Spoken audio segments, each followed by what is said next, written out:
9 шижээр Инвест банк бус санхүүгийн байгууллага нь 10 тэрбум төгрөгийг татан төвлөрүүлэх шижирний хөрөнгөөр баталгаажсан үнэт цаасны анхдагч зах зээлийн арилжааг эхлүүллээ.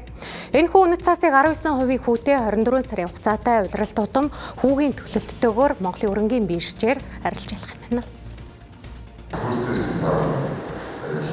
Шижирний хөрөнгөөр баталгаажсан үнэт цаасны анхдагч зах зээлийн арилжааг нээлттэй санал болгож байна. Иймд хувь хүн компани байгууллага илүүдэл мөнгө өрөнгөө тогтмол өгөөч дэргэсэл байршуулах сонирхолтой хөрөнгө оруулагчид оролцох боломжтой юм. 9 шижир Инвест банк бус санхүүгийн байгууллага нь 10 жилийн хугацаанд үйл ажиллагаагаа явуулж байна.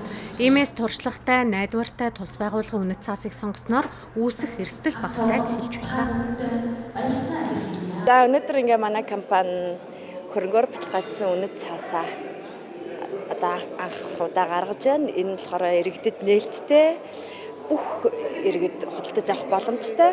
Энэхүү манай хөрөнгөөр баталгаажсан үнэт цаасыг TDB Securities гэдэг андеррайтеринг компаниар дамжуулан та бүхэн худалдаж авч болно. За маш олон шалгуурыг давж иж энэ бүтээгдэхүүн бий болдог.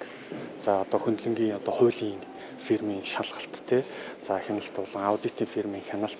За тэгээд хөрөнгийн бирж болон санхүүгийн цэцүүлэх орооноос зөвшөөрөл авч иж энэ бүтээгдэхүүн бий болдог юм одоо бүтээгдэхүүн байгаа. За дээрэс нь эрсдэл маш багатай. Эрсдлээ одоо зээлийн бүтээгдэхүүнээс одоо орж ирэх мөнгө урсгалаар нь одоо баталгаажсан юм бидгээр давуу талтай. Энэхүү үнэт цаас нь зээлийн багцын мөнгө урсгалаас бүрдэх юм. Зээлдэгчид зээл хүүгийн төлөлтөө хийж тэрхүү мөнгө урсгалаар үнэт цаас эзэмшигчдэд хүү үндэс нь төлбөр төлөх нөхцлөөр явахыг онцлоо. Мөн үнэт цаасын хүүгийн орлогод 5% татвар ногдох тул 19% нэрлсэн хүүгийн татврын дараах өгөөжийг 1800-ны 5% гэж энгийнээр тооцоолох юм.